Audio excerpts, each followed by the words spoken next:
Hey, what is up, guys? Pete here, back with another episode of the Metal Tongue Podcast, joined by my good buddy Stu. And we've also got an addition today.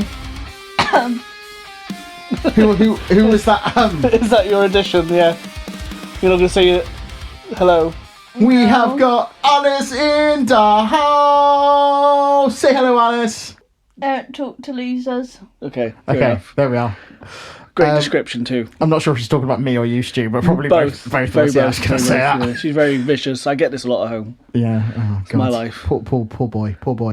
Anyway, this episode is called Growls, Screams and Clean Dreams, and we're focusing it in on all metal vocalists, while Stu plays with his long cable.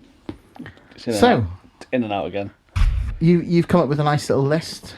Yeah, I've come up with a list. So let's go for it. Let's just go right in with. Do you want to go straight for the list? Yeah, let's just go for the list. So this list is basically aimed more for you, as you are. What is the experienced list? on vocalists? What does it contain? That sounds. It's just basically a list of lead singers or vocalists, whatever you want to call them. Yeah. And I've kind of put them against each other for you to decide who you would feel is not necessarily better in overall, but who is better for you. Who I prefer personally. Who you prefer and why you'd prefer them is probably a good choice. And this would obviously build up into what we want to do in a video in the future. But let's just play with this idea and see where it goes. Let's go.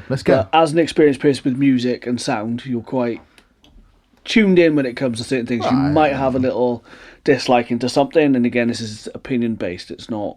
This isn't like your structured criticism going out there for the world to agree with you. Absolutely. So, yeah. All opinions stated in this, all things stated in this podcast are our own opinions and do not constitute a fact. There's our disclaimer out the way. Can't sue us. Can't sue us. No one can sue us. So the first one then is basically new metal legends. Yep. And that is Corey Taylor from Slipknot / Stone Sour. Yeah. And Jonathan Davis from Korn. Debatable whether Slipknot are new metal, but it is. But unfortunately, they came up through that time, and it was like that's where they got lumped in with. But I mean, that's a hard one because I think they're both iconic in their own way. In their own way, and that's kind of why I've put them together. Because I could have picked anyone, but I've chose those because they have their own ranges. Yeah. They have their own styles. But it's like, what is? And you've seen them both live. I have seen them both live. I am going to go with Corey Taylor. Yeah. Because I think his singing is slightly less. He's got a slightly fuller sounding voice on his singing than Jonathan Davis. I again, massive Korn fan. Yeah, I was gonna love Korn. I would probably always go with Jonathan Davis because I like that unique sound to his voice. Yeah. But if you were going to say to me in a business sense of diversity, I would probably say Corey Taylor, because if you listen to his cleans, especially on like his Stone Sour work, his vocals are phenomenal. Never really listened to Stone Sour, but I was thinking Unsainted by Slipknot. That's my favourite song. Yeah, Unsainted. So. You've got Vermilion as well. But he's got such a it's that kind of category where people are like, oh, it's just screaming, and no, they can actually sing as well. Absolutely. And he's one of the first people I go to when I try and explain to people, listen to these songs and listen to the vocals, and then this is the same person. So yeah, I think it's a good choice, but again, difficult for me. This one's an easy one for me, but at the same time, again, another one of my all-time favourite bands. So Howard Jones from Killswitch Engage versus Jesse Leach from Killswitch Engage. Now, they're both ex-vocalists of Killswitch Engage. One of them's come back, which is Jesse Leach, and I'm a pure Jesse Leach fan because I love his vocals. But Howard Jones did launch them into a bigger direction because of his training in singing and his style of singing. It's a really hard one. I think Howard Jones is a better singer. Mm-hmm. However, I think Jesse Leach in Killswitch is better for Killswitch, and I think his vocal delivery is much smoother than Howard Jones. So I would go Jesse. You'd go Jesse. I didn't think you'd go Jesse. I thought you'd go with Howard because of the way he can use his range. But yeah, fair. I agree. This one's going. This one I did as a bit of a joke.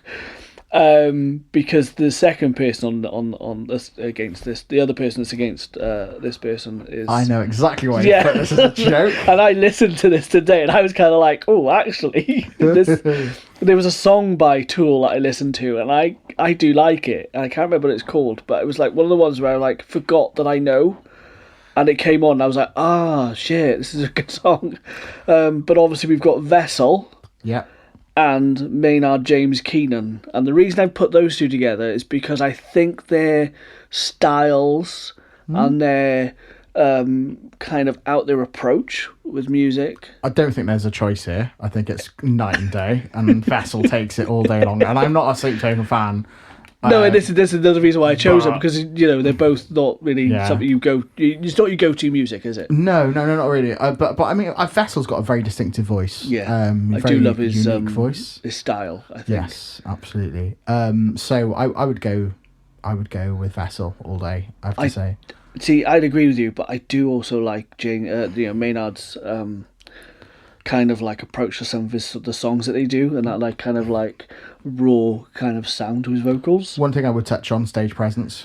Yeah, is what's his name? Keenan has zero stage presence. Maynard James Keenan. And people are going to be like, oh, he has got stage presence. Well, I'm sorry, when Tool played Download, he stood at the back of the stage in the dark, so yeah, no thanks. So it's, yeah, I mean, they both sound great, fine, but Vessel, I mean, it's Vessel, isn't it? I mean, he's a quality singer. Yeah. But yeah, I thought I'd put those in because they're not like your go-to music, so it's kind of like not everything. Another one that's probably, you obviously know both of these, but it's probably something you're not on your daily playlist, is Ozzy Osbourne versus Lemmy Kilmister. Now, I've put these together not as against them, because I could have done Dio. Ronnie James Dio, but I don't think you're too familiar with Ronnie James Dio. Idea. I thought he was a guitarist. So, no, Ronnie James Dio. He was in Rainbow, and he did basically, after a couple of other singers, he took over for the vocals on Sabbath. Oh, okay. Yeah, there was one or two guys in between. And he took over. Then he obviously did his own stuff, Dio, in between that. But he also did another band with members of Black Sabbath, which is called Heaven and Hell. Yeah. His vocals are so powerful that when he did vocals for Tenacious D on the, I think it's the Pick of Destiny, okay, he had to bring his own mic because nothing could pick up his range and stuff like that. Interesting. So he's got a very powerful voice. So I will credit him on this as a great vocalist. But the reason I put these two together is purely because if any time Ozzy couldn't finish mainly a ballad, if he did like a slow song, he would always turn to Lemmy, and Lemmy would finish it for him. They were best friends. Or close friends, and they basically have unique style voices. Yeah. Now, you wouldn't put Ozzy's voice in a normal day in life, but because it's such a unique style, and when it came through that generation, it stood out. Circumstantial, isn't it? Yeah. I mean, I go Ozzy because I think it's not just about the voice; it's about the whole thing. Yeah. And Lemmy, I mean, they're on the same. Lemmy's Ozzy's right hand man, isn't he? Yeah. Let's face it. And if you listen, you've got Hellraiser as well, which they both sing. Okay. As their own song. So again, we're going to do a covers episode. Yes. We can put that in because both of them were released around the same time, and they both wrote the song, but they both sing on it separately. Not they do their own version. But Lemmy can also do a slow song as well. He's got such an amazing voice. But for me as well, I would say Ozzy, mainly because, like, if you listen to some of his heavier stuff, like you've got his slow stuff, you've got Dreamer, which is probably one of my favourite songs, and it's such a slow song. Got more variety, really, a bit more feeling, a bit more flexibility with what he can do.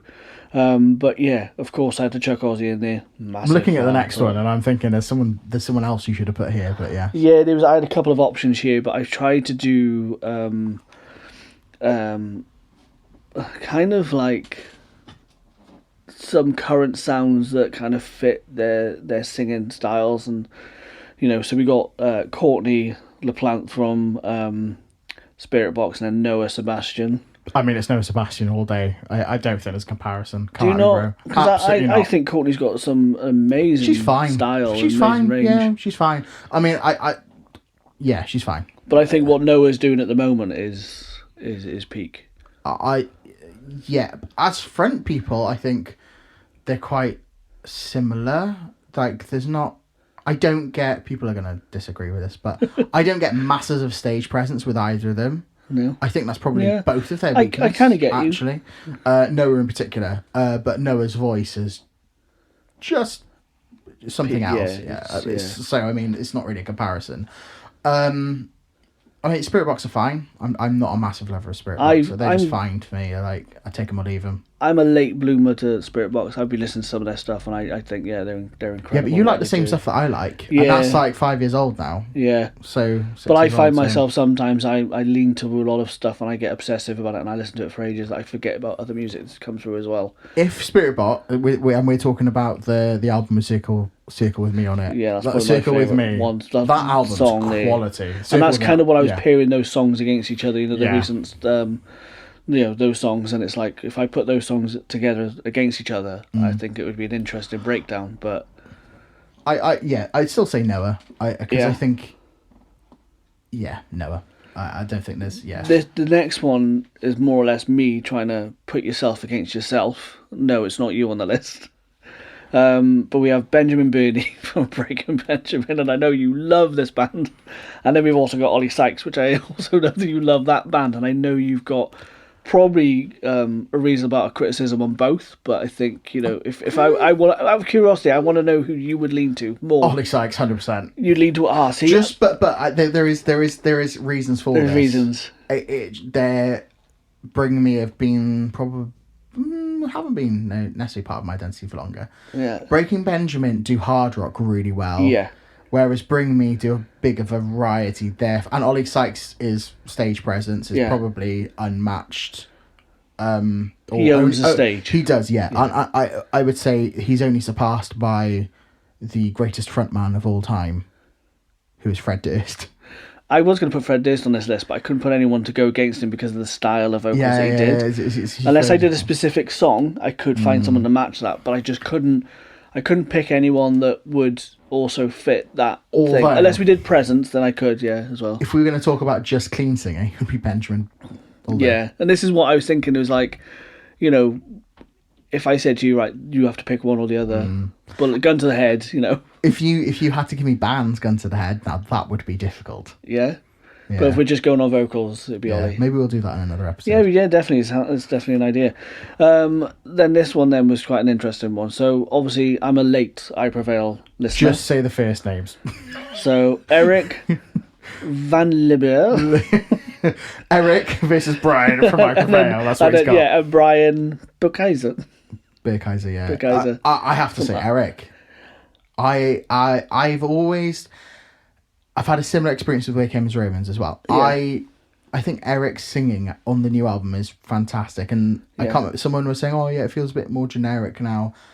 Yeah, but the songs are so much better. So powerful. They're so smooth. And again, as a late listener, that album really caught my attention, and if it caught my attention, then it shows you how good it is. Because absolutely. I think it was just. I do like Brian. I've got nothing against Brian, but I felt the same way as what We Came As Romans in a sense. Probably more strongly with We Came As Romans with Kyle and Dave. Yeah. But I prefer Eric's vocals to the two Brian's in the same way. Because I could have added loads on this list, but I thought I just wanted to keep it short, and I wanted to keep it to short. We've been talking about this for 20 minutes already. I know. Well, it's still short enough. Yeah.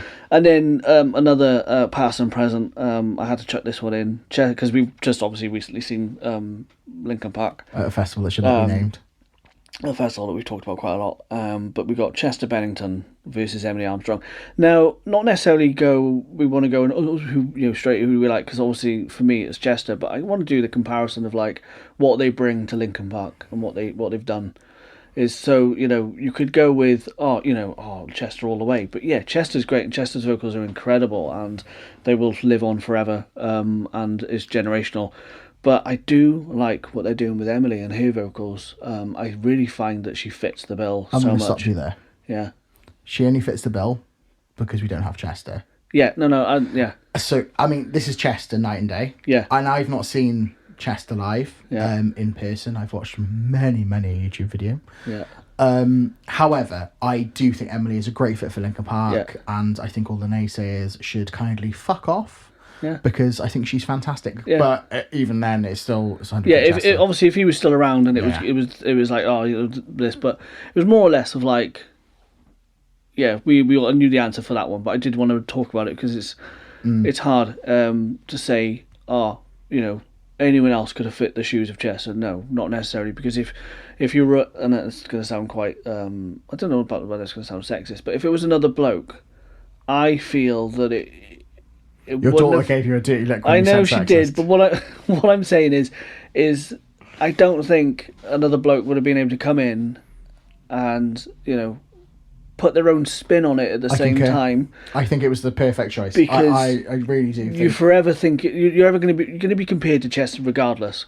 But as a female, you've got your own range, your own style, and I think your input is a bit more fresher as well, because it's not that, oh, Chester does it this way. The only criticism I have of Linkin Park is they've changed the tuning of some of their songs, which made it difficult for some people to sing in the crowd. It's the only criticism I had no issue because I'm out of tune all the time. But like I think it sounded absolutely perfect live. I'm not thinking, but that's the only way they could have been better is if they still sang all the songs in the original tuning.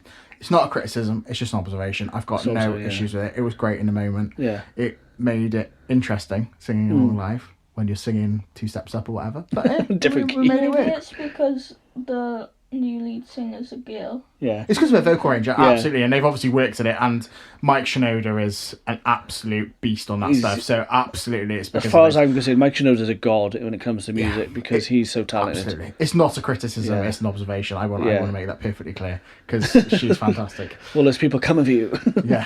But no, again, I do like where they're going with it. I listened to the new album again recently, and I was vibing it so well. Because you could literally think if it was a new band starting again, it would sound okay, and it would sound like a new band starting again, but it still has the ingredients of Linkin Park. So, and I think that's why they decided, we're just going to stick with this. Yeah, I think it's fair. Yeah. So another one, I thought I'd go with your youth on this one. And I know who you're probably going to go with, but I also know that you like... There's no probably about it. This is probably the easiest decision of all of them. I know, but I put the other person in this because, one, their vocals are quite different, aren't they? Quite unique in the genres that they sing in. Yeah. So we've got Derek Whibley from Sum 41, and then we've got Dexter Holland from The Offspring. It's Derek Whibley all day. Now I'm going to hurt your feelings, you. If you're right, hear me out. Derek Whibley is if you've just listened to Fat Lip, you're going to disagree with me. Derek Whibley is a better singer than Dexter Holland. Yeah, but he's a better vocalist than Dexter Holland. I love Dexter's style. Yeah. And I also like his they've done a song, again, it's been covered by Five Finger Death Punch, but they did Gone Away, which is a slow song, and I really love his vocals on that. I don't dislike Dexter Holland's vocals. No, because you're asking me to compare vocalists. Yeah, you grew up listening to both, so... Derek Whibley is the far better vocalist, in my personal and opinion. I think lyrically, and as he writes his lyrics, I think he's very talented. I don't know as much about The Offspring and how they write and what have you. I do enjoy Dexter Holland on the new Electric Callboy song. I think he's very good there. The new Electric Callboy song? Yeah. Is it the Electric Callboy song, though? Let the Good Times Roll. Yeah, it's Electric Callboy. What do you mean? The Offspring. It's not The Offspring. It's Electric Callboy, you muppet. The guitarist from Electric Callboy wrote it. And I know this because I listened to it on a recent interview on the Downbeat podcast. Yeah. Well... It's Electric Callboy featuring Dexter Holland.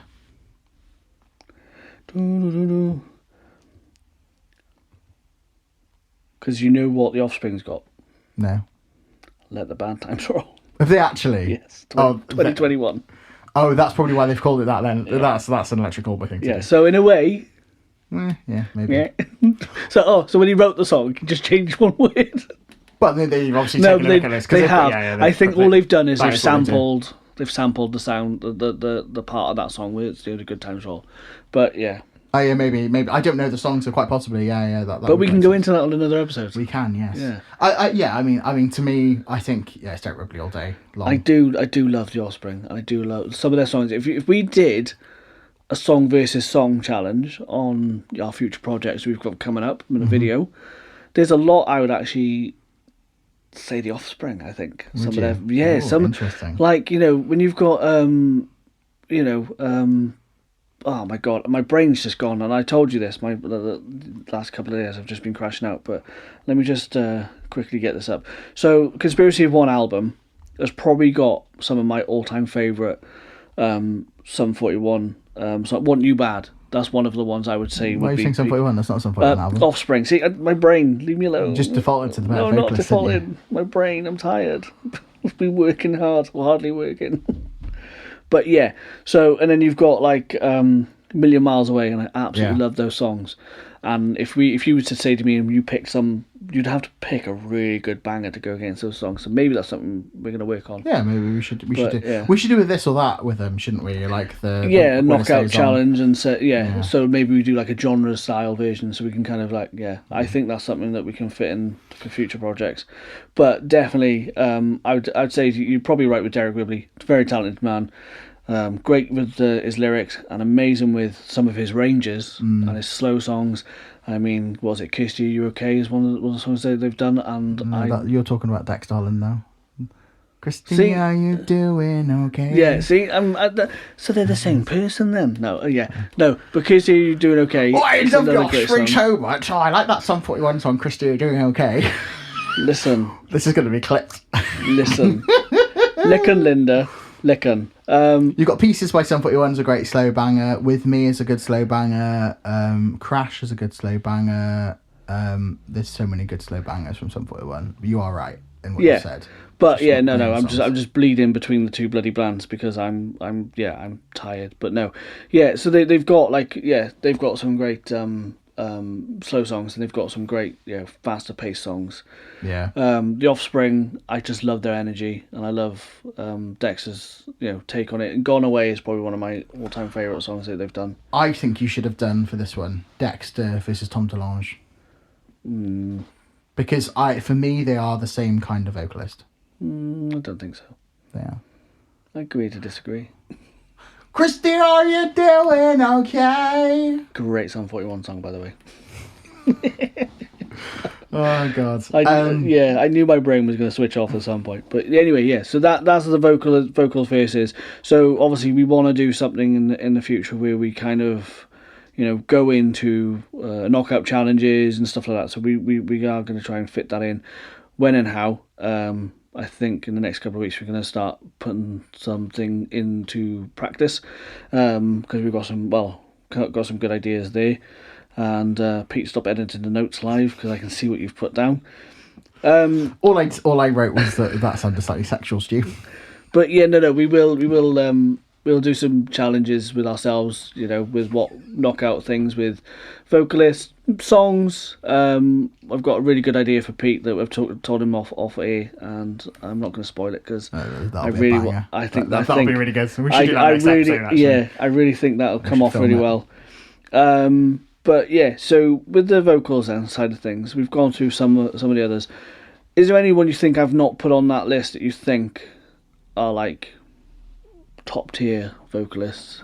I just want to say you've edited the notes and you've got your voice record on that one because that's quite funny. I didn't know I could do that. I think let's pick you up as well. There are a couple of vocalists. How did I turn that off? I don't even know how I did it. No. Okay. There are a couple of vocalists I think you've missed.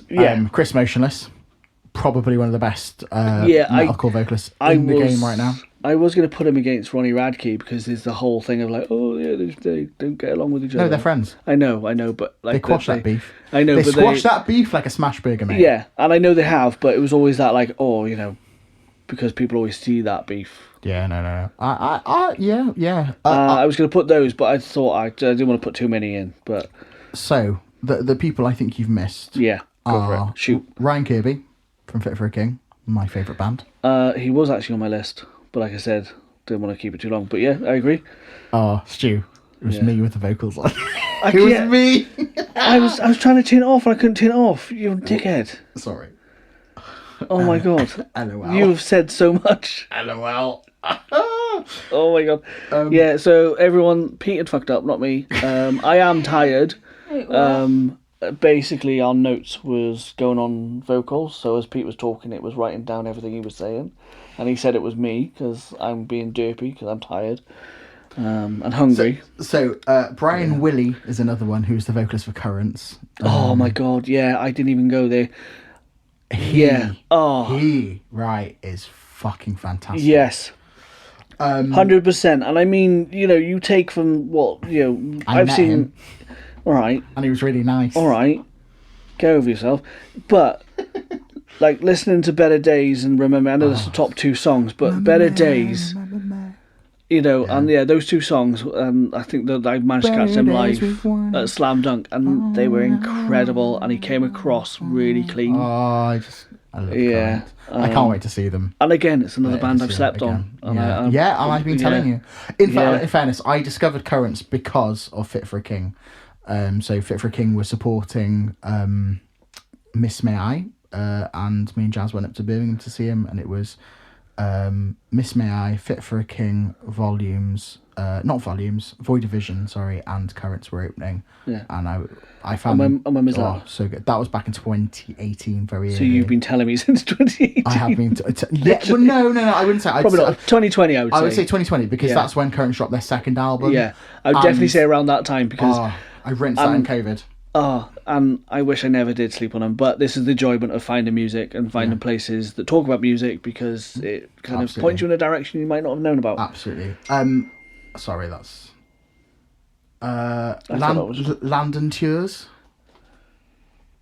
from The Plot and You. He is probably next level. I mean, he's fucking sensational. Yeah. He's a quality vocalist, like proper quality. Jazz is going to be very happy I've brought him up, but he's absolutely sensational. I wish I could sing like him. The other one is Sam from... Is his name Sam? From Polaris. So your brain's gone now as well. Yeah, there's just so many good vocalists. Again, I'm not too familiar with the Polaris, but I'll tell you one person I've missed off the list, and I was obsessed with this band when I was growing up, to the point that we didn't have MP3 players, right? Show my age. So I would get my mate Danny during break in school to sing the song to me quickly so I wouldn't forget it because I kept forgetting it. It's Jamie Hales, not Sam. Jamie Hales. I met him as well. He was really nice. Jamie Hales. Oh yeah. Alice is breaking down the recording shed. Yeah. But no, as I was going to say, onto that. That's really punny, Pete, because it's a painting of a ship. Yeah, context. So there's this painting of two ships behind Alice, and she nearly knocked it over to her. Hence why I said it nearly capsized onto her. Oh my god. But yeah, so as I was just saying, and I would get him to sing the chorus to me so I wouldn't forget the rhythm in my head because I kept forgetting it. And it's Aaron Lewis from Stained. His vocals are incredible. Like his clean and ballads are just phenomenal. He can scream, and he's just got great skills. I think. There's 2 more I want to bring up as well. Go on then. One is Cody from Wage War, and the other one is Britain from Wage War. I think they're brilliant pairing, particularly Cody. He's a great songwriter. Is there anyone from like the 80s or anything like that? Because like you've gone with a lot of new bands. But I think we're in such a golden era for like vocalists. I think so as well. I think so. Sam Carter was obviously fantastic. I mean, he's doing some interesting stuff live at the moment, which isn't my cup of tea, but whatever. He still is incredible vocalist because he still can deliver those things, and to be able to do that is sensational. So but like to be honest, Landon Tours, Chris Motionless, Ryan Kirby, Brian Willie. I mean, Landon Tours is probably the pick of the bunch now, if I'm being honest. See, and then you've got Spencer as well from Einstein Kills. Yeah, and that's what I mean.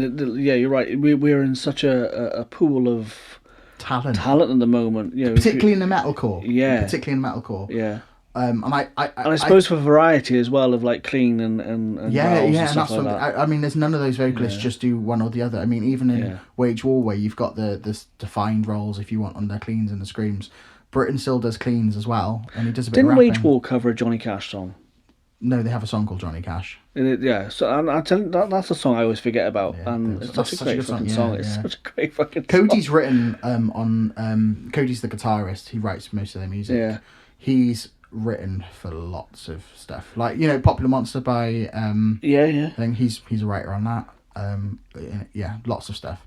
I think I listened to an interview with him, and he'd been involved. The songs he's helped write have streamed over 4 billion times. Yeah. 4 billion. That's a lot. That's too much. That's a lot. Yeah. Yeah. Because I mean, you've got vocalists throughout the generations there, but it's really good to cover new vocalists, I think, because we can always go back and say, oh, James Hetfield, great vocalist, yes, don't get me wrong.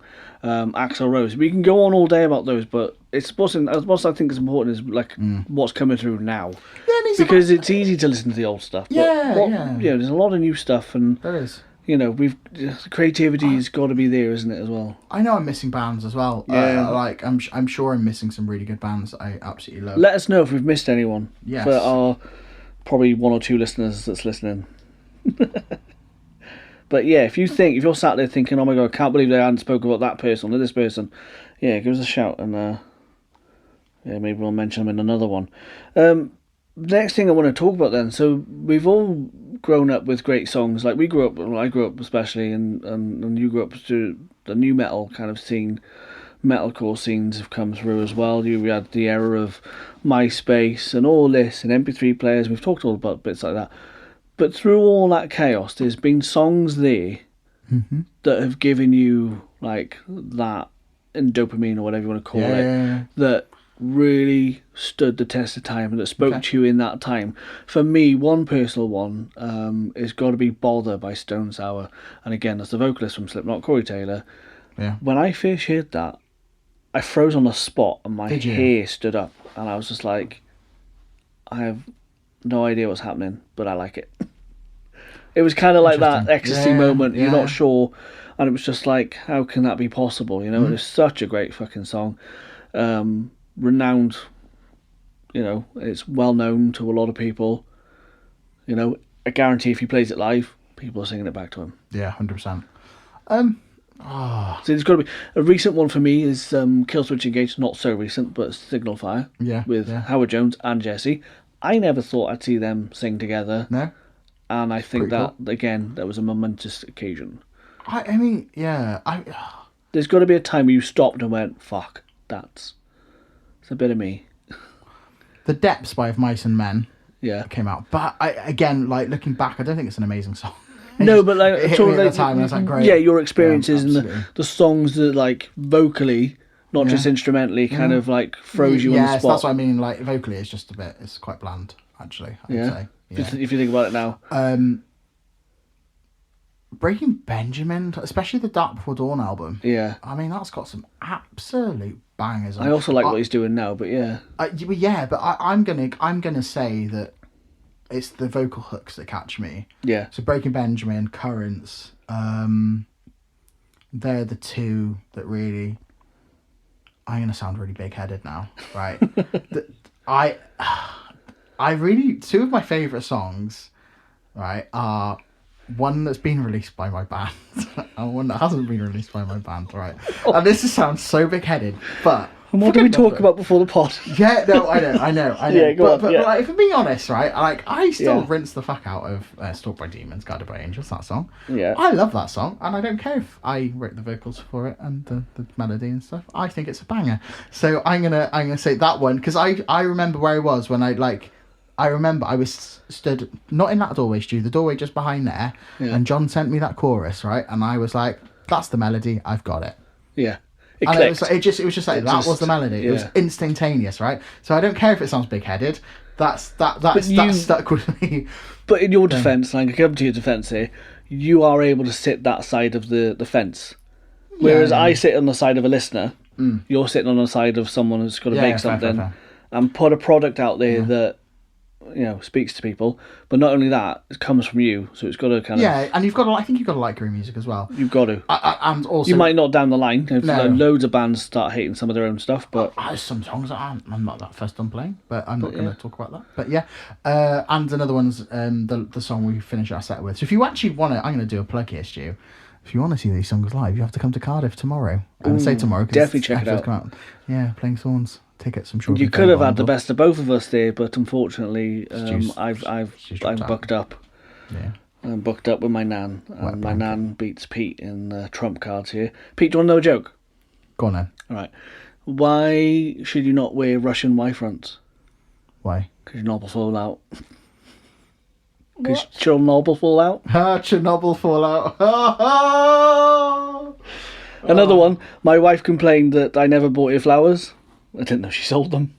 Oh dear. Are you reading No. notes? Yeah, I've got my own separate notes away from Peter so I can catch him off guard. Right. Oh God. Anyway, back to the vocalist. They weren't as good as your Gone Without the Trellis one. No, I know, but that I mean that was pretty fine. special. Okay, you want one of those? But, do you want one of those? No, not now, Stu. Two's enough. Why did the Mexican take his antidepressant medication? I'm not sure, Stu. To stop his panic attacks. Oh God. That's borderline racist, that is, but I'll let it stand. You'll let it stand. I think other people will make the choice on that. Yes. But yeah. Shoot from the hip, go on, what are you going to say? I've just lost my train of thought. Songs that were... Drown is another one, we're Bring Me the Horizon. I'm just getting straight back on that. I remember where I was for that one. Don't let me drown. Yeah, that one, yeah. Oh, it's a good song, yeah. Banger. For me, another one that sticks out for me is... there's two from the same band, and it's the first album I ever bought myself. And I remember going straight to the CD shop, back when we used to have CD shops.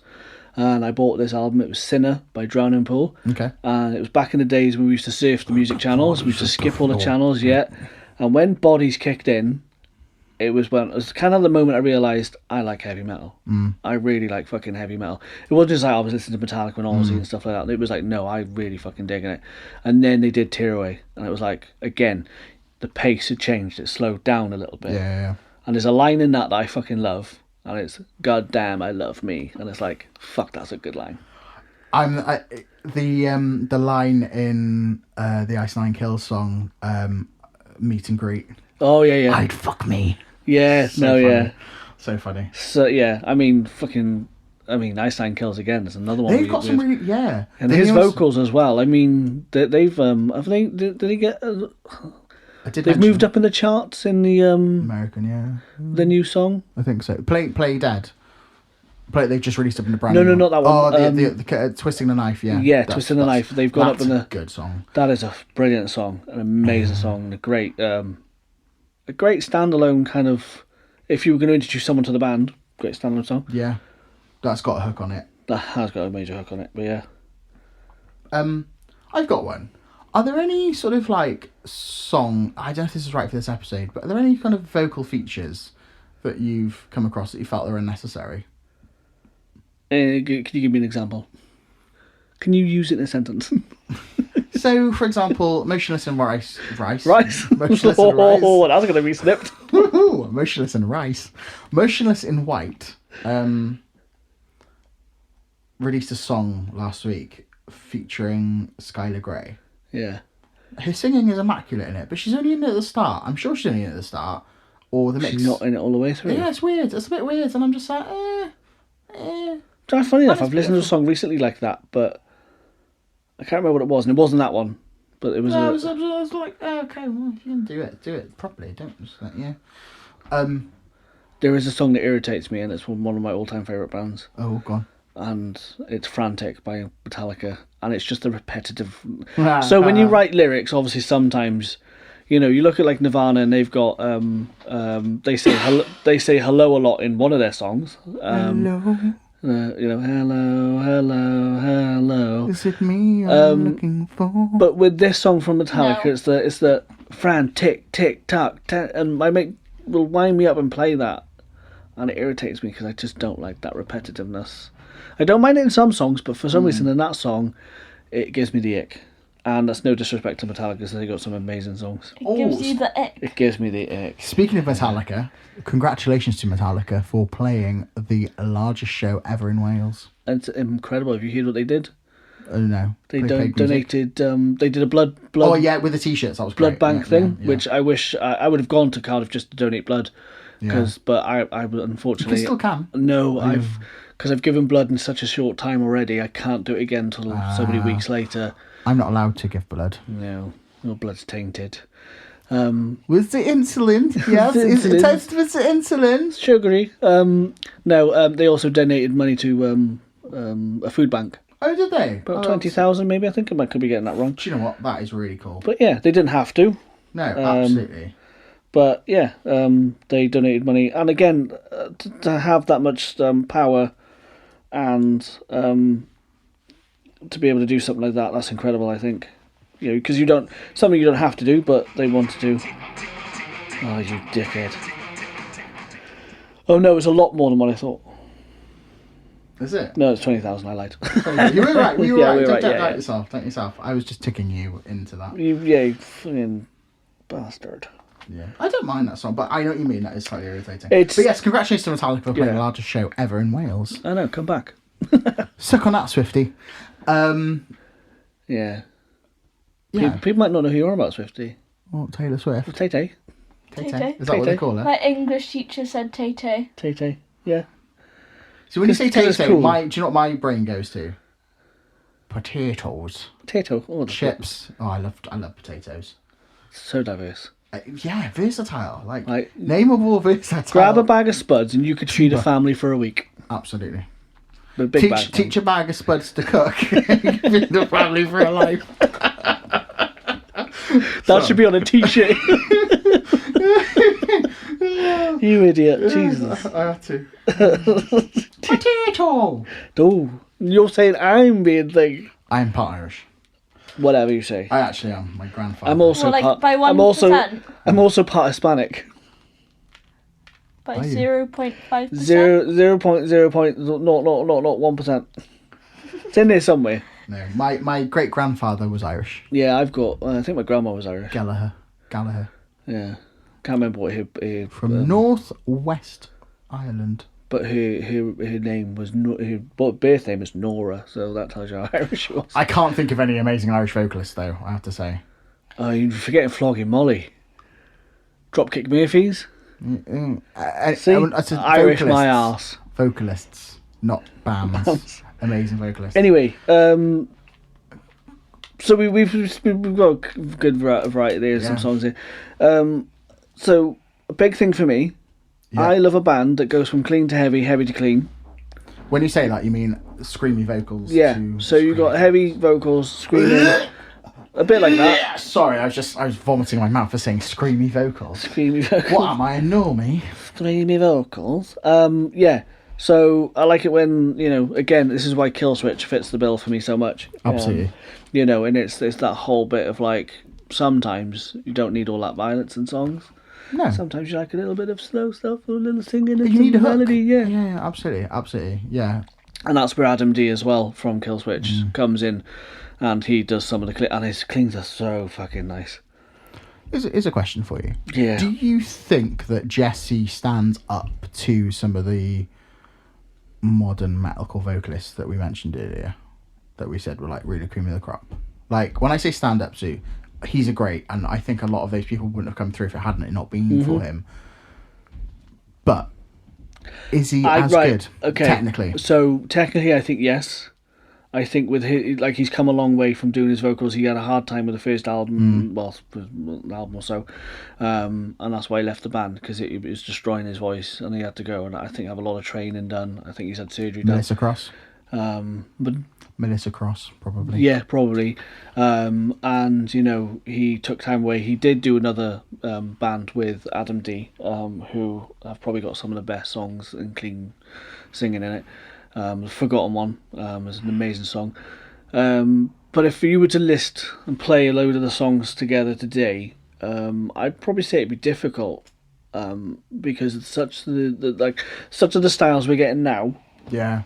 I think Pete Killswitch doesn't have the hooks that modern stuff does, and some metal elitists are going to be like, well, I don't like that because it's I get you because again, Killswitch is my number one band I've seen the most times. Just thought of another vocalist. Who? Go on then. Caleb Shomo. He's fucking great. Yeah. I was going to put the Caleb in the list, but I it was between a few others, and I didn't want to go on too much of all your bands that you love. He's fantastic as well. Yeah, but I think Jesse obviously has led the march for a lot of these bands, maybe. But I think Jesse March. I think you don't know who that is, do you? No, he's a football manager. Oh, there we are. Then that's why I don't know. He's the Canadian football manager.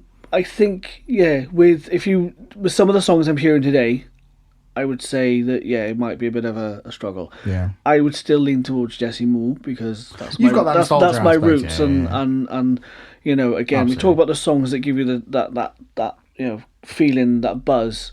You know, My Last Serenade is probably one of the biggest songs of my generation. People love that song. I generally Killswitch. I like to change the lyrics though. Yeah, This is my last lemonade. I only got on a limb. Like Killswitch, that doesn't feel hooky to me at all, which is interesting. No, I just like the flow of it. No, I don't think it's got such a kick on the hook, but I think it's got a really good flow. So of its time though, it was. I think for comparative, it was. I think that's how a lot of the songs didn't have many hooks like that. No. I think the way they kind of flew from your bridge to your chorus and stuff like that. I think really what we've established is maybe that songwriting has got better in the last. It's evolved. It's evolved. I think it's got better. I say it's got better. It's got more commercially viable. Yeah. And the thing is, I know you said you kind of slipped with the better there, but I think it's just times have changed. Technology's changed. Absolutely. Vocalist styles have changed. Absolutely. Bands have changed altogether with trying to stay true to the roots. Everyone's become far more genre fluid. Yeah. I agree with you, generally, I think it's more acceptable to go from... Yeah. Did you listen to the I Prevail song that dropped last Friday? Yes. Yeah. I mean, that's a perfect example, really, where it's kind of a bit all over the place, but it only briefly. I didn't take a deep listen. Same with the Ice and Kill song that dropped the same day. Actually, it's got. I've not listened to that one yet. It's kind of similar. I forgot it was coming out. It's got some really heavy parts mixed with some like very melodic parts and catchy melodic parts as well, and it's kind of like it does the same kind of. It's the same kind of recipe where it's a bit all over the place, but it works really well. So everyone's becoming a bit more. Well, talking about songs that have dropped, a song that we didn't think was going to drop, I didn't think was going to drop, was Bring Me. Oh. So let's go in on that a little bit, because we talked about this before going onto the pod. Like, I'm so used to having... We're talking about dehumanised. Yeah, dehumanised, if you're not familiar. So I'm so used to having Ollie sing in such a variation that he sings in one way in this song. No, he doesn't. Well, most of the way through the song. You mean he does aggressive vocals the whole way through? Yes. Yeah. So, for me... He does a variety of techniques within that song. Yeah. I'm not a technique wanker, though. Like, there are some vocalists who are like, I do. But for me, I was like, I'm waiting for the singing, the you know... I know what you're saying. No. And for me, it was like the instrumental of it was so powerful, such a powerful song.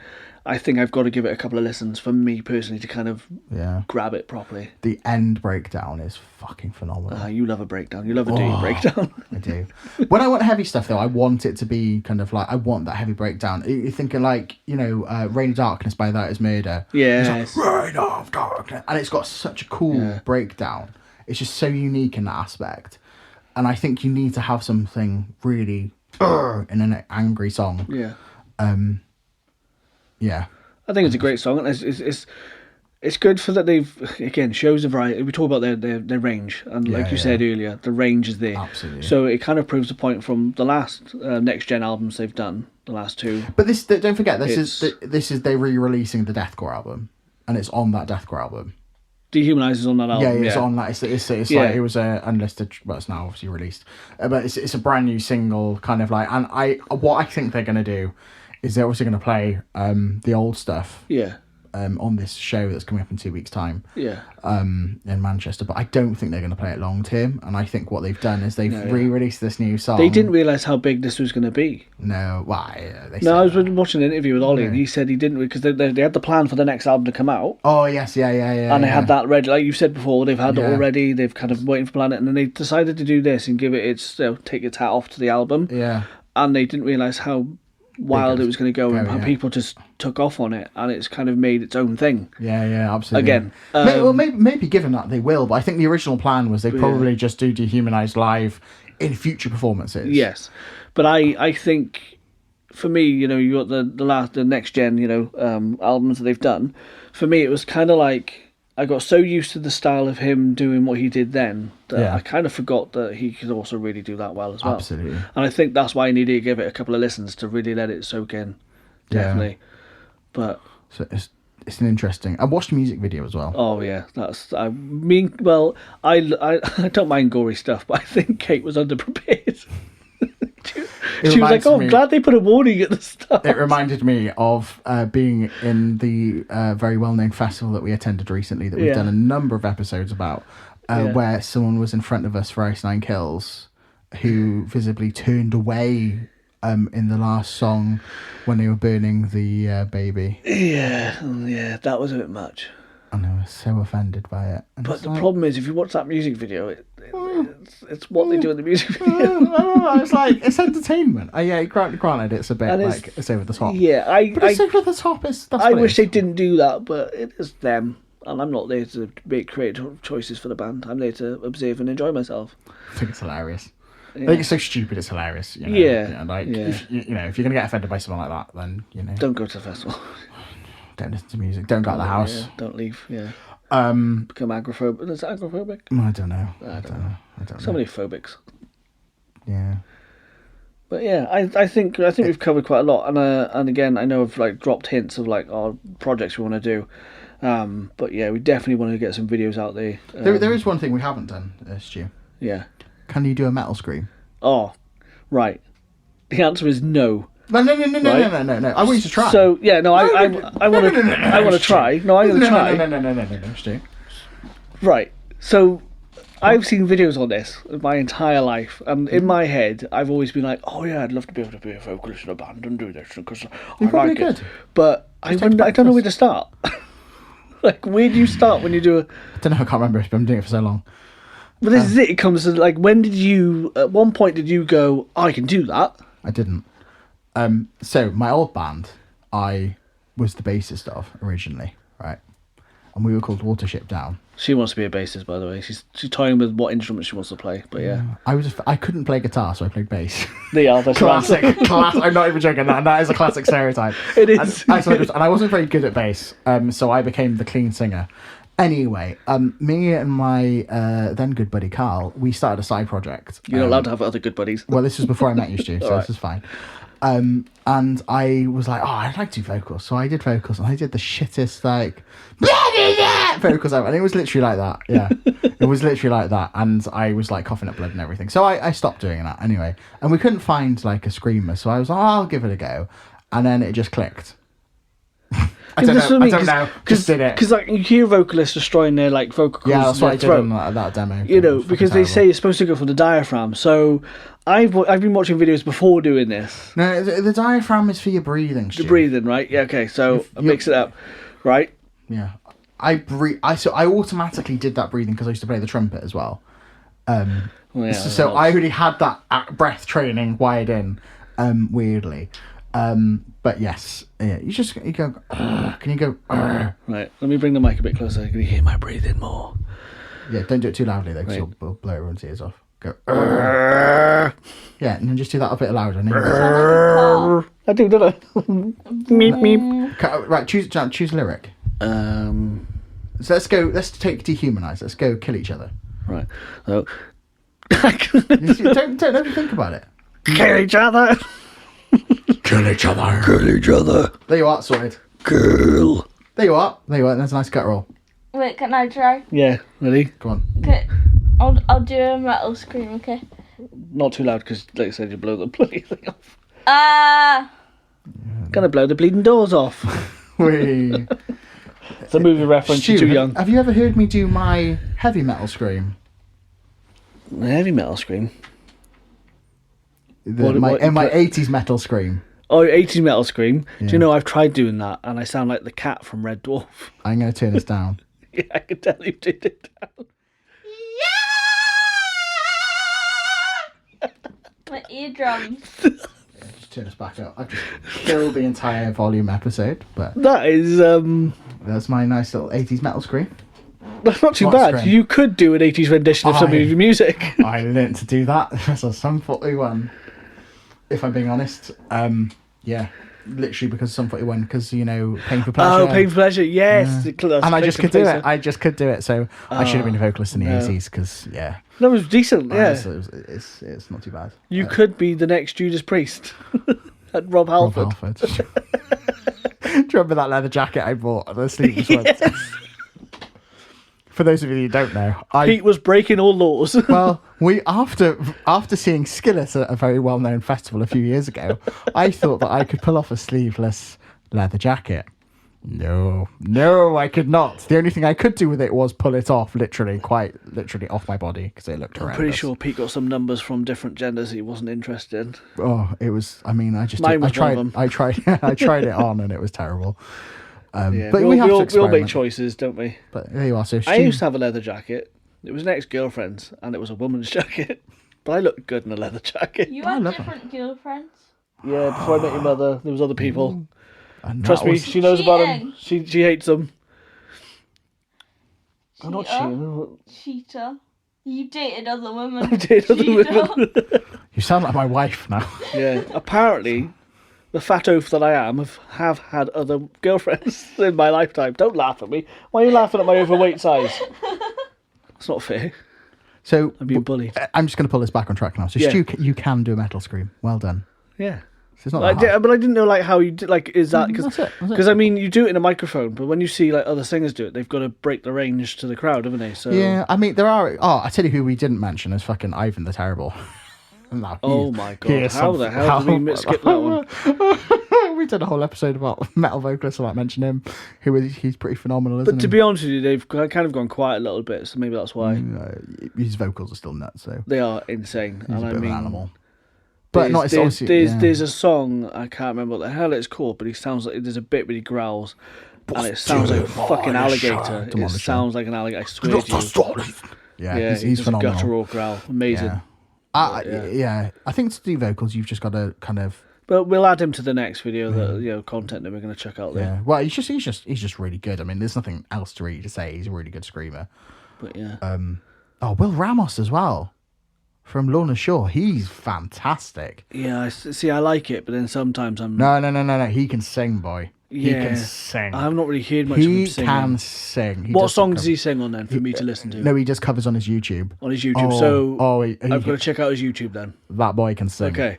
I'll check that out then. Because I don't mind his screaming, but when I know what you mean. With Lorna Shore, it gets if he chucks some cleans in there, brilliant. Well, they wouldn't. Yeah, but that's not Lorna Shore, is it? No, it isn't. You're right.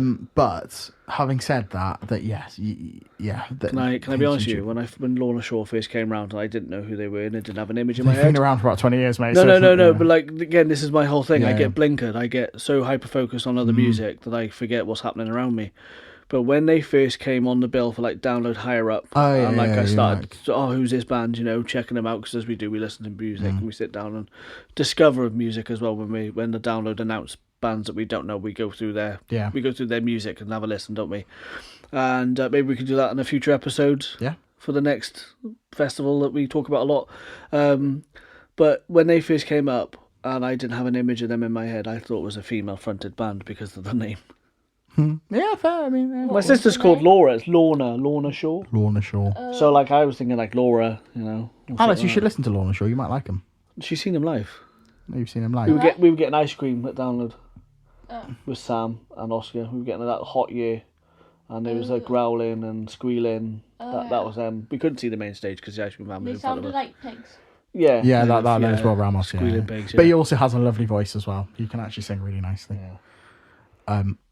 Is there any other vocalists that I've not mentioned? There's I know people are going to ask us, you didn't mention Freddie Mercury and all these other ones. It's not about, I could go on all day about 80s music. I love 80s thrash metal and glam metal, 90s and all that shit. But I kind of wanted to get to the point of what's coming through today.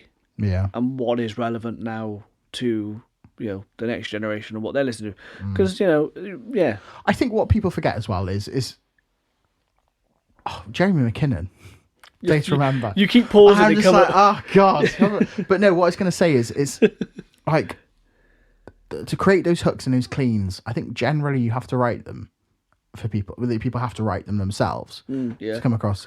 So, it's not just a question of how well they can do all these vocal techniques. It's actually how well they can write a hook. Write a hook, yeah. I agree with you. Because, I mean, a hook is a very important part of the song, I think, nowadays. Particularly, absolutely. And I love a really good hook. As much as I love beefy drums with a fat double bass, I do really, really do enjoy a good hook. Yeah. A good melody. And I like songs that have range. Again, and this is probably why I like Currents, because they've got such a style at the moment, and like they're literally the band I'm on at the moment. My right face now. is grinning. Yeah, I Prevail and Currents are the ones I'm rinsing a lot. Absolutely. At the moment. Yeah. I Prevail are class, but Currents are just But I just can't get enough of them, man. Yeah. Like they've smashed into my top 4 bands. I just can't. They're one of those bands I don't think about for a little while, and I'm like, oh no, they are right up there. Yeah, they're just, every song is just so good. Man. Just a bit of a off the subject of vocalists, not off the subject, but off the style that we've been hyper focused on at the moment. Someone I think that lyrically is really impressive is Justin Furstenfeld from Blue October. I don't know. They're not everyone's cup of tea. They will not be everyone's cup of tea because they're such a random style band. I hate you today. Yeah. But his was vocals, from the first ever episode that we did, that we didn't actually put out because the sound was terrible. So we re-recorded the first one, and we had some music samples in the middle. But that's like if you really took a dive on some of his songs, a lot of them is about trauma. But going forward, he's tried making happier songs. But again, like some of the lyrics, the way they're written, the way they're structured, but the way he sings them, I think is just incredible. But again, not a heavy metal singer. No. But hard rock. Hard rock, yeah. I think that crossover between heavy metal and hard rock's kind of gone, isn't it? It's a big divide, really, isn't there? Because I mean, no, I don't think it is. I think it's kind of blended into one now. Do you? Because I mean, if you think of like between like the early, like let's say like late mid-90s to I would say 2015, I think. Yeah. I think we were still getting new hard rock bands, but I think there's been a bit of a gap because a lot of people want. But I think there's been a gap because you've got a band like Bad Currents Omens or Bad Omens, that do both. Yeah. They kind of do fill that hard. They've got the hooks that hard rock. Oh yeah, no, I agree with you there. So that's what I mean. I think, but that's what I'm saying. But a solely hard rock band like Those Damn Crows. Great band, I've seen them live. Yeah. But they're not something I jump straight to all the time at the moment because you've got like Bury Tomorrow, again, all these bands, and I'm just like, I just like what these bands are doing. Yeah. And, you listen to some of these songs and stuff like that, you like Dethrone. You go from Dethrone to what Bad Omens are doing now, and you're thinking, oh my God, they're two separate entities, but they're powerful songs. Absolutely. And I think bands are more diverse now than they used to be, potentially. Yeah. Oh yeah. And I think it's accepted by audiences far more as well. I heard someone talk about this the other day. Actually, it's that Metallica couldn't release a hard rock album or something because, it wouldn't. They're not Metallica. It wouldn't be Metallica then. However, bands these days can do that because they've got that. Bring Me can release any genre. Electric Callboy could release any genre. Currents. Currents have got a unique sound, but some of these bands are doing like 8-bit sounds. Some of them are doing elevator music songs and stuff like that. And somehow it does work. Elevator operator. Yeah, and again, I think you're right there. Even like Electric Callboy, I know they're like that hybrid band of mixed kind of genres, but I think they could just do one set sound. Yeah, I mean, Electric Callboy could just do whatever the hell they want now. They've released literally a German classical song, but it's with ridiculous death metal breakdowns on the end. It's just ridiculous. But you couldn't get someone like Foo Fighters. Foo Fighters couldn't do that. Breaking Benjamin couldn't do it. So this is why I'm saying. This is why I'm thinking like the hard rock scene is kind of probably gone away a little bit because you've got the metal scene's taken over. Yeah, it's kind of come back a bit because we did have a couple of years where there were quite a lot of hard rock bands. Architects released 2 albums of pretty much hard rock music, with a couple of breakdowns in, and even the last album, Curse, it's got some metal bits in it, but it's kind of like a hard rock song. Yeah, I think it's good to have that flexibility as well. Yeah, absolutely. Like you said, everyone's now like music fluid, really, with like genre fluid when it comes to this metal scene. And I think that is quite important because, there's so much hate out in the world. It's easy to, Metallica did an album with Lou Reed, and it was called Lulu. And I didn't like it. No. And I really didn't like it. And I wasn't one of those people that would go and spread the shit online. But there are people, and Metallica are massive Lou Reed fans. Yeah. So they were living their dream. They were living their best life. Yeah. And it's kind of like, that's great, you've done that. But there are people out there that would take that opportunity that they've had and shit all over it because they didn't like it. So what you're saying, Stu, is it wasn't your cup of tea? It wasn't my cup of tea, no. But like you said, so yeah, there's bands today that can do that, and there's less shit spread around them. Yeah. You've got the diehard fans that might, but there's more of that flexibility with I think sound. Bands can do more these days. And again, prime example of that, like you said, One Better Hut.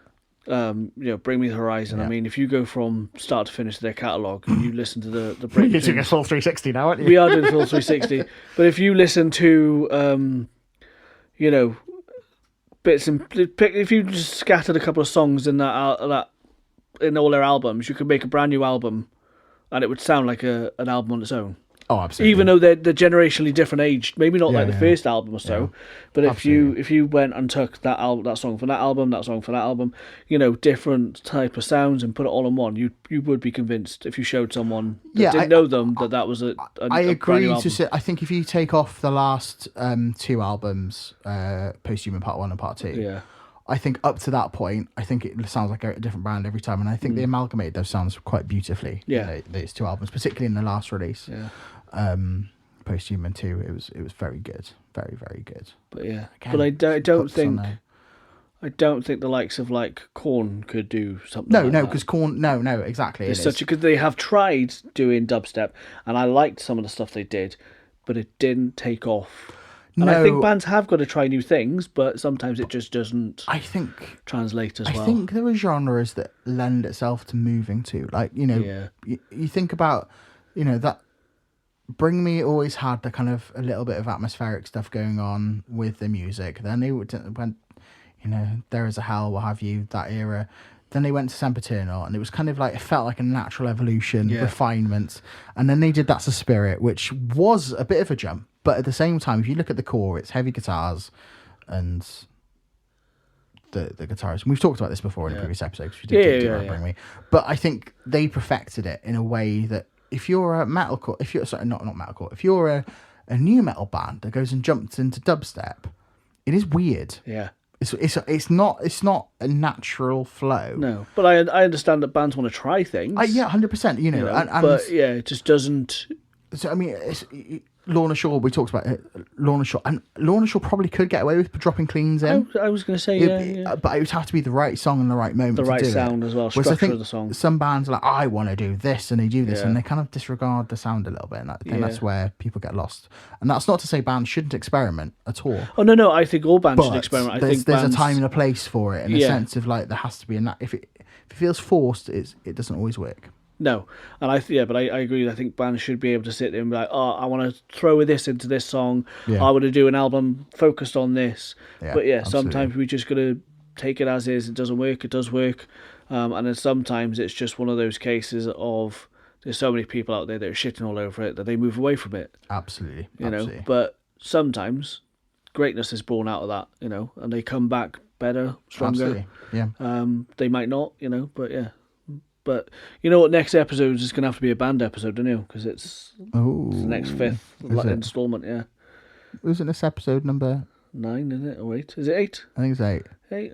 Oh, so either way, it's going to be 2 episodes time. Yeah, in 2 episodes time. So we have a band in mind. Yeah. I think.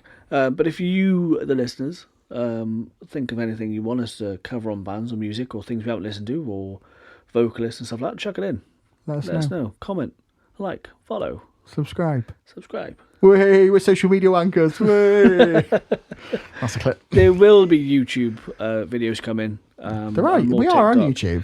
Our podcast is on YouTube. Yeah, but I want to put some. You can listen to us on YouTube if you want. Yeah, but I want our faces, our beautiful mugs. Yeah. In these videos. Not the AI drawn images. We have no money, Peter. No, I know we can't afford. Yeah, but listen, we do have the AI stuff, but we do want to do our own stuff as well, our own creativity, Not to say that our creativity isn't going into the AI stuff, but we do want to put videos out there to kind of get our brand out Our there, actual I suppose. videos, yeah, absolutely. That are actually ours, our content, and hopefully we'll grab people by the horns and they'll follow us. Yeah. But as Sum 41 said, grab the devil by the horns and up the ass. Peter. Oh, that's what. Sorry, Mum. That's Mother's listening to this. Yeah, she does as well. I think my mum's almost avid listener. Literally. My mum doesn't because she knows it's naughty. I saw my mum last Saturday and she quoted the episode to me and I was like, wow! That's awesome. Thank you, I Mum. like that, yeah. Nice We one, Mum. appreciate that because... Thank you, Mummy. My mum was probably like, what's a podcast? Why are you doing a podcast? My mum loves podcasts. Yeah, I love podcasts. I do. Great. I love the Downbeat podcast. That's Ooh, possible. drop it. Drop it like it's hot. Yeah, that's my favourite podcast. But yeah. I will say. And American Alchemy. I like Bad Friends. I love Bad Friends. Do you know I what listen to American, that all the time. Do you know what American Alchemy is, Stu? No, It's no like idea. it's like a conspiracy theory alien podcast. Oh, I've got one of them. The thing is a Bigfoot one, though. They're called Bigfoot, but they do talk about other crap. Oh, okay. We know that American Alchemy. They talk about everything. Yeah, I love It's really conspiracies. cool. It's really good. I like conspiracies, but I don't like getting too involved. It's UFO focused, and they They talk about all sorts of stories on the one I listen to. But they've also done occult stuff and other bits and bobs. we've Anyway, we're not that Stepped podcast. away from vocalists, haven't we? That's but not yeah, us. But any ideas, guys and girls and peeps and whatever, just let us know. But please, yeah, just if you like an idea and you want us to try it, we'll give it a go. Especially for video content. And Give we're us some challenges. Yes, give us some. Oh yeah, drop us some challenges. You want to see some us do, challenges, yeah. whether it's music Not the ice related. bucket challenge. That was No, 2020, and yeah. I'm not doing that again. No, No, I didn't do it the first time. I'm I not wore a doing it bikini again. for my one. Did you? Yeah. Did you do it? Well, yeah, me and Danny did it. You're gonna have to post photos. I don't think I've got the video. It's on Facebook, the is it on archive. So Facebook? probably somewhere in the depths of the archives. Oh, we're gonna have to dig that out. We're gonna have to dig that out. But yeah, no. So yeah, we want to do things, like elimination bands. So like maybe come up with some bands that we could go head to head and eliminate, and King of the Ring, whoever stays on top challenges the next band. Sounds and good. things like that. I've got a couple of challenges lined up for Pete for lyrics because he's a bit. Not I'm too, terrible with lyrics. yeah, he's not too good with like popular music. Limp so Bizkit playing lyrics on the screen behind was biggest saver, yeah. so good for me. Yeah. So good for me because I don't know words. But I'm yeah, bad so at words. we definitely want to do that. We've got I've got some skit ideas I want to do for some funny little things. But yeah, but if you think of anything, let us know. Drop a comment. And that is all what is to come soon on the Metal Tongue podcast. Oh, But until then, I thought we will see you that was our moment. next week on The Metal Tongue No, that's not our moment. Oh, you dickhead. We're on all socials. Clipping that. We're on all socials. TikTok, Spotify, Apple Music. Yeah, No, all that. Apple Podcasts. We're on all that stuff. Yeah, Facebook. Facebook, everywhere, Instagram. No, you're not. I ate it all. Yeah. Didn't eat it all. She's starving. Go take her for So food now. I'm now going to have to spend hours re-uploading everything because Alice ate everything. Yeah. God. Fuck's sake, Alice. It's a pain in the ass. She's been really good, actually. Been really quiet. That's been really good. I was worried she's going to go, I'm watching you constantly. Yeah. Just for context on that, when I used to hang out with Stu before, I would literally just... Well, like a 6-year-old creeping around the corner going, I am watching you. Yeah, well, like a 9-year-old, but yeah. But yeah. She's 13 now. She's too cool for that stuff. I'm So- oh my God, too Dad. school I'm for cool. I mean, Too school for cool. Too cool for school. too school for cool. And on that note, follow us on all social media. And we'll see you next time on The Metal Tongue Podcast.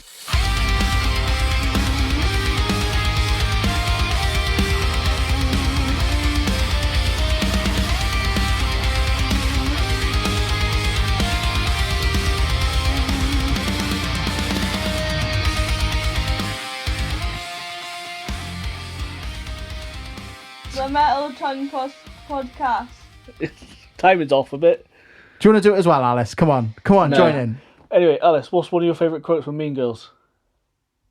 Danny DeVito, I love your work. So she does is quote that film. She doesn't even go here. She doesn't even go to the school. I've seen that Anyway. film like once. Oh, well, she's literally... I'm not very good at quoting films. I'm not good at rewatching stuff. I'm like, I know what happens. Oh, no, we rewatch things all the time and we quote things all the time. But yeah. But anyway, That's a clip for something else. That is a clip for something else. Yeah. I can't AI it though. She'll have a go at me. Yeah. I'll have to do something. She says using Word Yeah. and Copilot. God. What a cow. It's an assistant, man. It's an assistant. Rather than having to find a YouTube video and finding the one that actually explains what you want to do, you can just be like, hey, how do I do this? And it goes, Don't you put just it need to in do AI. this. I'm just saying it has its uses. I'm Do not you saying, want a fun fact, Peter? I want to say AI music is shit. Don't support it. Oh, AI music is crap. Yeah, Don't yeah. follow it. Don't follow it. Yeah, Yeah, don't follow it. Say that. Write your own lyrics. Yes, Yeah. exactly. Yes. And play your own instruments, and don't worry. This is our real voice. This isn't AI. But fun fact, Peter. Yes. Go on. I had to re-rig Alice's Google speaker to the house because we had okay. new Wi-Fi put in. Oh, And yeah. I hadn't got around to do it. And what she doesn't know is I used AI to help me with that. I can't use my Google speaker anymore. You can't use your Google speaker that probably uses AI in its algorithm anyway. Yeah. So it's like, I Yeah. mean, come on. Yeah. I will say, it's very difficult not to use AI. It's very difficult. It is, yeah. But I that's what I did. I went on Google and Yeah. it was the Google AI that I was asking questions. When we were first trying to set up this podcast, I was like, hey, ChatGPT, how do I do this? And it was like, You do this, you do this. yeah. And I'll be like, no, it's not giving me that option. Oh, you're using a newer version. Okay, in that case, you need to do this one. Oh, no, But it it's works. literally having a phone call with someone. And look, I Yeah. know I don't want to take people's jobs away, but sometimes it's a necessity. It's not taking people's jobs away. It's just taking hours of scrolling the internet out to find out how to do stuff. Yeah. I mean, don't think it. Or being on hold with someone. I saw a very interesting fact about YouTube, right? And it was that YouTube is progressing the development of the human species faster than anything else in history. Well, a woman built her entire house in America by watching YouTube Yeah, videos. exactly. From scratch, Exactly. from ground Yeah. What? up. A woman in America, years ago, this is going back What did 10 years ago, pizza? it's developing humans faster. Because going back to It's when like we're evolving Develop faster. Yeah. yeah, but going back to like You're the not. 90s, you would be like, you'd have to go and find a book in a library and how to do it. Library, And if yeah. it wasn't right, you'd be like, oh, okay, it's not right. Yeah. You need someone to show you. And it wasn't set on, like, you had to find the right book for the right Yeah. thing. Or- Like car books. Yeah, exactly. There were so many Yeah, car books for yeah. different cars. Exactly. Nowadays, you just go on YouTube, type the car, and you're like, oh, that's how I changed the spark plug. Exactly that. So it's aiding the development of people. And learning instruments, you no longer... It's good to go and pay a music teacher, but you don't have to do that. You can learn to do these things on YouTube for free. But Yeah. it's harder to do it on YouTube. No, not always. It not is, always, but it not depends always. on how your learning style. You need to find something that Yeah. suits your learning style. And the thing is, there's so many different things on YouTube. Like, like vocal techniques. Like, I've learned to do stuff that I couldn't do before. And it's like, oh, that video didn't work for me. I'll find someone else. You just find someone else. It's great. 90% of the stuff I've done in the house is because of YouTube. Yeah. Training my dogs. Now, I know my granddad trained dogs in the army, but he didn't train them when I was around. No. And I just observed him when I was a kid. But to help me learn how to do things with Storm, I've watched videos because that's Yeah. how it shows you. Yeah, Absolutely. all sorts. Yeah. I The do Metal like Tongue Podcast, Sponsored by YouTube. Well, we wish it was, but it's not, sadly.